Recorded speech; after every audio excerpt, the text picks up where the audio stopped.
अगर आप chat GPT और गूगल सर्च इंजन को इकट्ठा ही यूज़ करना चाहते हैं तो ये वीडियो आपके लिए है। इसके लिए आपको क्या करना होगा, गूगल पे जाएंगे और यहाँ पे आपने लिखना है गो जीपीटी।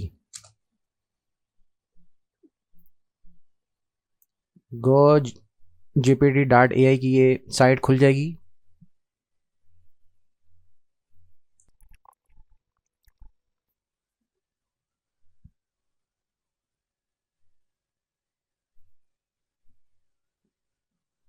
ये आप चेक कर रहे हैं, लेफ़्ट साइड पे गूगल की तमाम सर्च साइट्स आ गई हैं और राइट साइड पे आपको ये देख लें, चैट जीपीटी आपको इसकी इंफॉर्मेशन दे रहा है और उसका प्रोसीजर बता रहा है पूरा।